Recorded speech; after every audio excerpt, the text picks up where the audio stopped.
Alright, so this video is basically going to be explaining why I use certain things. I always get a bunch of comments like, why do you use Hauser? Why are you using this and not this? And I feel like this stuff really needs to be explained because it's some of the most important information in the game. So in this video, we're going to be going over like crit damage resist, crit chance resist, etc. I'm not going to be breaking down damage formulas or anything. I have a Discord with a statistics channel and they do stuff like that. I'll quickly show it on screen. But that's not what this video is about. It's pretty much just about, how to strip enemies' resistances in order to actually do the most damage. We'll also be going over the caps of each creature. Usually Abyss creatures have anywhere from 110 to 120% crit defense reduction, and they have anywhere from 10 to 20% crit resistance. So the game words it in two different ways. Crit defense is their resistance to crit damage, and crit resistance is their resistance to crit chance. So you should basically look at crit defense the same as you look at crit damage, and you should look at crit resist the same way you look at crit chance. It's just a debuff version of those two stats. So since bosses on Abyss usually have anywhere from 110 to 120% crit defense, Daisy's outfit actually removes a good 48% of that at level 3. And Hauser removes 60% of that at level 3, so it's 108% total. And with Daisy's new P6, we get another 15 just from a normal attack. So that lands us at about 123%, which is a full strip of all other resistances. At this point, all they'll be left with is stuff like burst resistance and element resistance, and your damage will be significantly different. Alright, so we're going to be doing 2 damage rotations, one where we strip his resistances fully, and one where we don't at all. So in each test, we're going to be in a Manny Aura and a Daisy buff.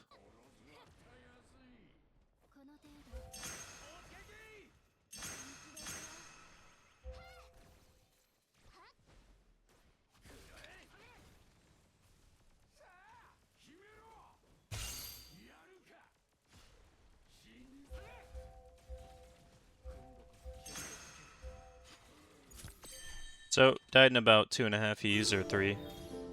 Obviously, there's going to be a lot of crit variation in these tests, but you'll get the general idea of it when you see the two side by side. So in this test, where we don't worry about stripping resistances, you'll see how the damage changes drastically. So we're just going to be doing buffs to ourselves in this one.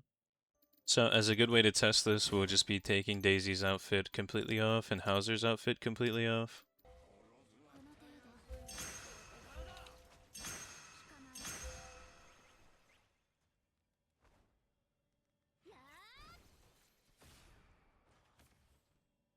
So we just have first strike on. We're just going to be waiting for the slam. Put my aura down. Get petrified somehow.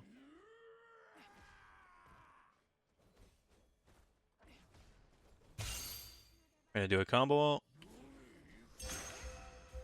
20, 2. I mean, he'd almost be dead by now. As you can see, that damage was pretty poor, but let's get one more run in just to make sure it wasn't crit variance.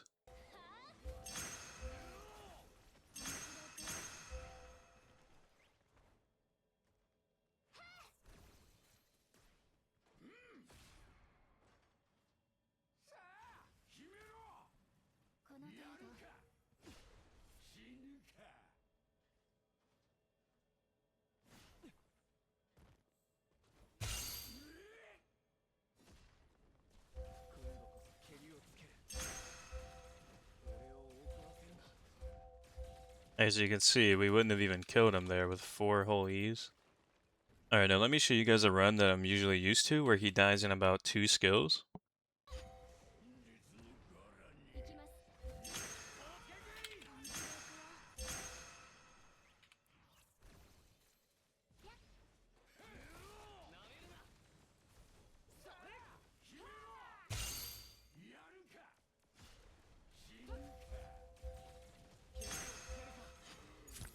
As you can see, in 2 skills, he's more than dead.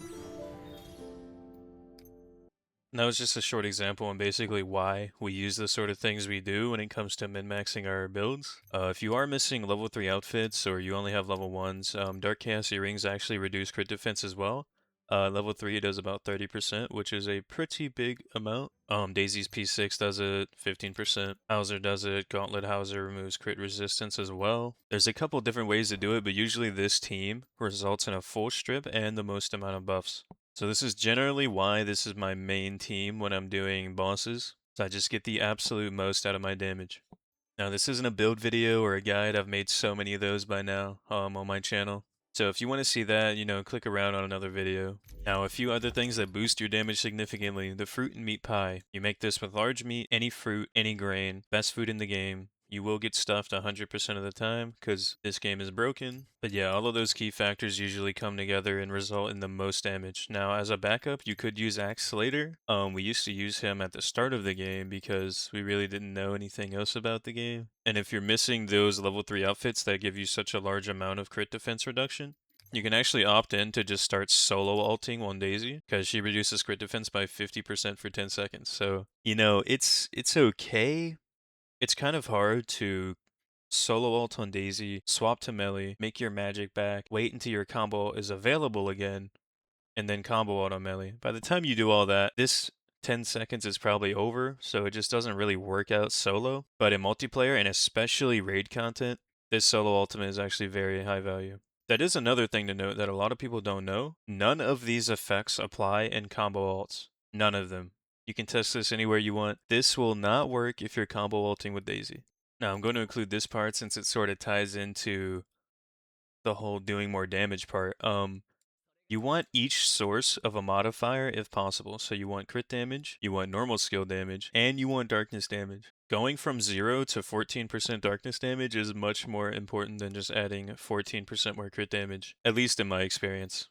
Yeah, if you work on building out these outfits and making your team similar to mine, I promise you your damage will increase dramatically if you've never bothered to learn about crit resistance and crit reduction. Now, I did get all these statistics from Zero Luck, which is a website that data mines. So take all this information with a grain of salt. The devs have provided absolutely no information about anything like this in the game. We don't know enemies' block rates, we don't know their defense shatter resistance, we don't know anything like that. We hardly even know what defense shatter does. We just assume it removes a flat percent of their defense, but like in testing it doesn't really seem to work out. Like there's so many moving mechanics that just isn't explained at all, and the only information we have to go off of is data mined. And usually that info isn't exactly accurate. But from what I'm seeing, Zero Luck is closest to accurate. It's not like exact, it's not exact science. Just know that if your setup is like mine, you're fully stripping all of their resistance. You don't have to worry about that. Yeah, unfortunately, it's not really a great time to be doing a video like this because they kind of removed a lot of dungeons and everything left is weak to dark, and that kind of skews the testing a bit. So Galland is literally our only choice when it comes to testing. I'm just killing this guy over and over again. As just like a training dummy at this point. It's kind of funny. Yeah, I think my next video is gonna be about this team right here. It's pretty crazy. I'm probably gonna call it like a pre-burst meta or something like that. If you're interested in doing stuff even quicker, then stay tuned for that.